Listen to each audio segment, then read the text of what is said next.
چلو یہ باتیں چھوڑو، تم مجھے بتاؤ تمہارے مذہب میں نمازیں 5 ہیں، کیوں 5 ہیں؟ اب جس کو یہ سب کچھ پتا تھا وہ گھر میں بند تھا. نوجوان میرا ساتھ دینا، میں تاریخی مجلس آپ تک پہنچانے لگا ہوں. وہ اکیلا نہیں تھا، وہ قرآن کے ساتھ تھا. کیونکہ قبلہ تائید فرمائیں گے کہ میرے آقا و مولا یہ ہے علی کی حکمت. مولا علی دربار خلافت میں آئے تھے کہ لے لیا تم نے ممبر رسول، یہ قرآن میں نے ترتیب نزولی کے اعتبار سے جمع کر دیا ہے، اس قرآن کو رکھ لو. اور یہ کہہ کے واپس بھیج دیا کہ علی نہ ہمیں تیری ضرورت ہے نہ تیرے جمع کیے ہوئے قرآن کی ضرورت ہے. اس علی سے قرآن نہیں لیا. آج تک مسلمان قرآن کو اس کی ترتیب نزولی کے اعتبار سے اکٹھا نہیں کر سکے. جو آیت پہلے آئی تھی وہ درمیان میں پڑی ہے، مکی صورتیں بعد میں آ گئی، مدنی صورتیں پہلے رکھ دی. قرآن کو اگر آپ پڑھنا شروع کریں تو قرآن چلتے چلتے آیت ایک بتاتی آگے لہجہ بدل دیتی ہے. بات ہو رہی ہوتی ہے بنی اسرائیل کی اور آگے فوراً حج کی بات ہونا شروع ہو جاتی ہے. حج کی بات ہو رہی ہوتی ہے آگے عورتوں کے حقوق کی بات ہونا شروع ہو جاتی ہے. قرآن نہیں بدلا، ترتیب بدل دی. ترتیب ایسے بدلی کہ جب ایک کتاب آپ پڑھیں، آپ کے پاس ایک کتاب ہو اور اس کتاب کو کوئی گھر کا بچہ آ کے شرارت میں پھاڑ دے اور صفحے ادھر ادھر کر دے، تو اب جب آپ کتاب پڑھنا شروع کریں گے تو اب آپ کو کتاب میں سے کچھ سمجھ نہیں آئے گا. ایک صفحے میں کچھ ہے، دوسرے صفحے میں کچھ ہے. اب پتا چلا کہ آج تک قرآن ہدایت کیوں نہیں دے رہا. یہ فرقے فاصلے قرآن سے ختم کیوں نہیں کر رہے؟ اس لیے کہ جس طرح قرآن نازل ہوا تھا اس طریقے سے تو ہے ہی نہیں. وہ قرآن علی لے کے ساتھ چلے گئے. اب یہاں پر الزام لگایا جاتا ہے کہ شیعہ یہ کہتے ہیں کہ ان کا قرآن اور ہے. ہمارا قرآن اور نہیں ہے، قرآن یہی ہے، لیکن ترتیب وہ نہیں ہے جس طرح نازل ہوا تھا. اور یہ آپ بھی مانتے ہیں کہ قرآن کی پہلی آیت کہاں پڑی ہے، قرآن کی آخری آیت جو آئی تھی وہ کہاں پہ پڑی ہوئی ہے. اس کا مطلب ہے قرآن نزول کے اعتبار سے نہیں، جیسے نازل ہوا تھا ویسے نہیں. اب فوراً سوال کیا جاتا ہے کہ اچھا اگر یہ قرآن علی کے پاس تھا تو جب علی کی حکومت آئی تھی، جو سوال بعد میں تقریر پہ ہونا ہے میں اس کا جواب پہلے دینے لگا ہوں. پھر علی اپنے دور میں اس قرآن کو مسلمانوں کے لیے نافذ کر دیتے. اگر مولا امیر المومنین اپنی چوتھی خلافت میں وہ قرآن لے آتے جو علی نے گھر میں ترتیب نزولی کے اعتبار سے جمع کیا تھا تو اس کے بعد ہر آنے والا خلیفہ اپنا قرآن لے کے آتا اور الزام سارے کا سارا امیر المومنین پہ آتا کہ پہلے 3 خلفاء نے قرآن نہیں بدلا تھا. تو آج ہر گھر میں علیحدہ قرآن ہوتا. آج بڑے فخر سے جو سینہ چوڑا کر کے کہتے ہو نا مسلمانوں کا قرآن ایک ہے، علی کی وجہ سے ایک ہے، مولا امیر المومنین کی وجہ سے ایک ہے.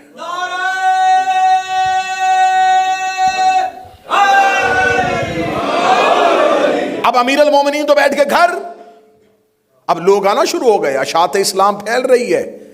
اب بھیجنا ہے لوگوں کو، مبلغ بنا کے بھیجنا، جاؤ تبلیغ کرو اسلام کی. جس نے تبلیغ کرنے جانا ہے اسے کچھ خبر ہوگی تو وہ جا کے تبلیغ کرے گا. وہ کسی قبیلے میں جائے گا، وہ کہے گا زکوٰۃ دو، وہ کہیں گے کیوں دیتے ہیں، وہ کیا بتائے گا.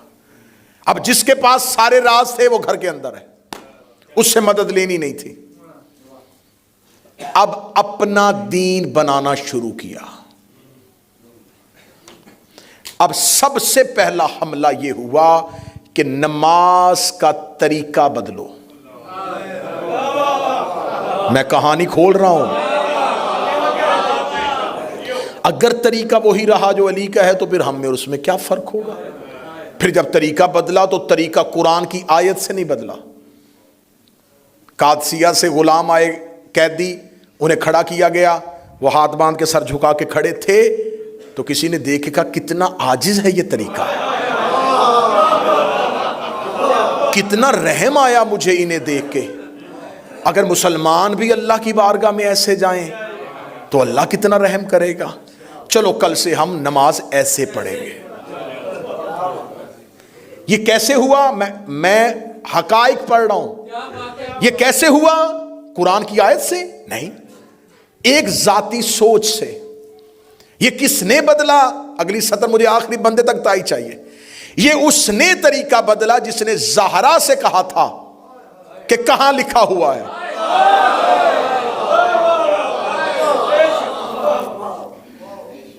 اب اپنا طریقہ بنانا شروع کر دیا، ایک ایک چیز نئی بنانی شروع کر دی. حتیٰ کہ جب حاکم شام کا دور آیا تو اس سے آگے دربار میں ایک بندے نے پوچھا کہ نماز پڑھتے ہوئے آنکھیں بند رکھنی چاہیے کہ کھولنی چاہیے؟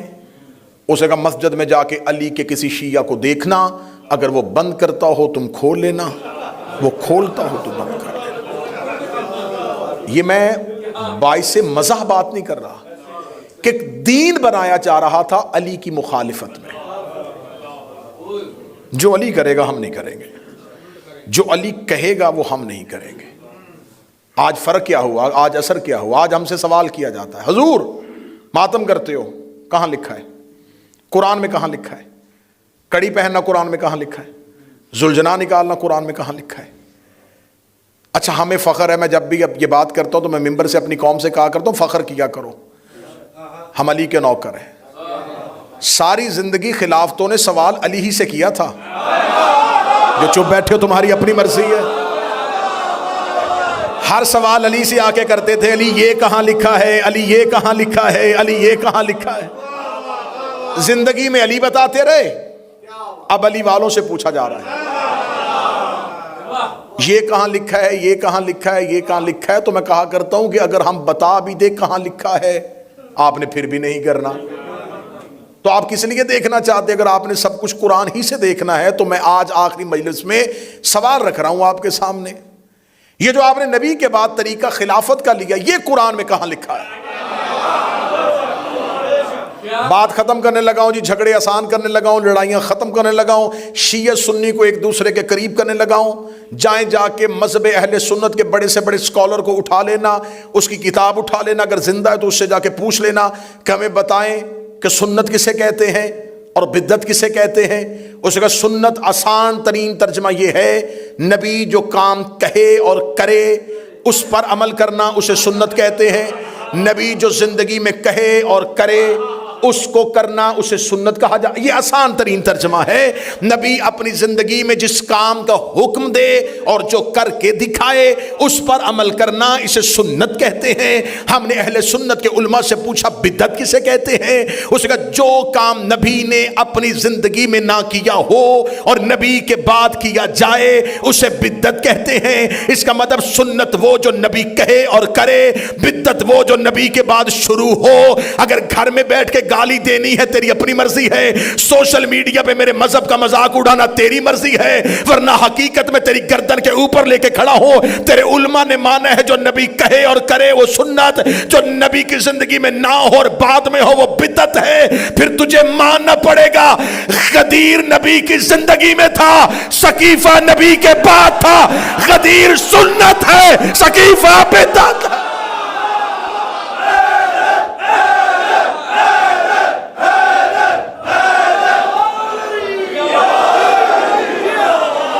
غدیر نبی کی زندگی میں تھا.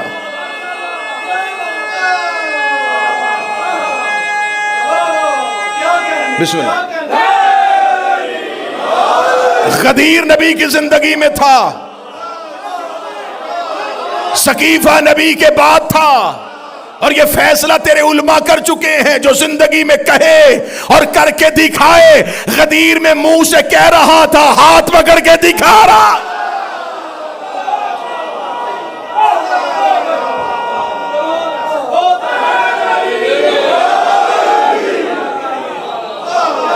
اس کا مطلب ہے کہ نبی نے غدیر کہی بھی تھی، دکھائی بھی تھی. قبلہ دراوی صاحب آپ سے دعا لے کے میں بہت بڑا ٹائٹل آج حسینیہ بریڈ فورڈ میں مسلمانوں سے چھیننے لگا ہوں. 1400 سال کے بعد ہم چھیننے لگے. ہم اہل سنت ہیں. ہم اہل سنت، ہم شیعان علی، ہم اہل سنت ہیں۔ نبی نے کہا انی تارک فیکم الثقلین کتاب اللہ و عطرتی، میری حدیث ہے، میں دو چیزیں چھوڑ کے جا رہا ہوں، نہ قرآن چھوڑنا نہ اہل بیت چھوڑنا۔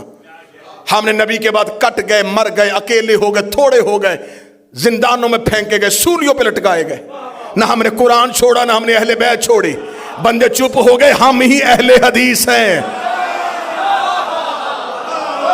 اہل سنت بھی ہم ہیں، اہل حدیث بھی ہم ہیں۔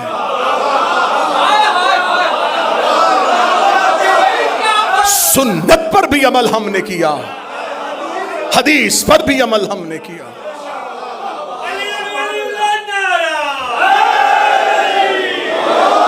ہم نے نبی کے بعد امامت کو مانا، اور وہ ہم نے علی نبی کی حدیث سے لیا ہے۔ جھگڑے ختم کرنے ہیں نا، بات کسی کو تڑپانے کے لیے نہیں، محبت کے ساتھ کرنی ہے۔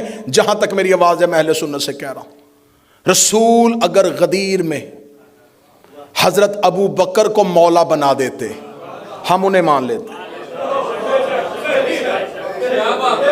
چار بندوں نے بے شک کیوں کہا ہے، مشکل فیصلہ ہو گیا، مان لیتے رسول نے، کیونکہ قرآن نے کہا جو رسول دے۔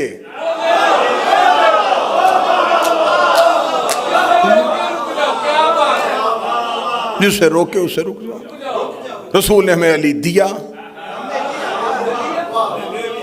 جھگڑے ختم کرو، غدیر زندگی میں ہے، ثقیفہ بعد میں۔ غدیر میں 1.25 لاکھ صحابی ہیں، ثقیفے میں 40 یا 70 لوگ ہیں، زیادہ سے زیادہ تعداد شبلی نما نے لکھ دی 300 اور 1.25 لاکھ کا پھر بھی مقابلہ نہیں۔ غدیر میں رسول نے منبر بنایا ہے، ثقیفہ میں جھگڑا ہو رہا تھا، غدیر میں نبی نے خطبہ دیا ہے، ثقیفہ میں دنگا اور فساد ہو رہا تھا، غدیر میں نبی نے علی کا ہاتھ پکڑا ہے، ثقیفہ میں حضرت عمر نے حضرت ابو بکر کا ہاتھ پکڑا ہے، غدیر میں رسول نے کہا تھا یہ میرا مولا ہے، ثقیفہ میں حضرت عمر نے کہا تھا اسے میں خلیفہ بناتا ہوں۔ اب فیصلہ گھر جا کے کرنا، قبر کی رات بڑی اندھیری ہے، اور کفن میں جیب نہیں ہوتی، قبر میں الماری نہیں ہوتی، اندھیری رات ہے، فرشتوں کو جواب دینا ہے۔ غدیر میں خلیفہ مصطفیٰ نے بنایا ہے، ثقیفہ میں خلیفہ حضرت عمر نے بنایا ہے۔ فیصلہ گھر جا کے کرنا، قرآن میں اطاعت نبی کی واجب ہے یا حضرت عمر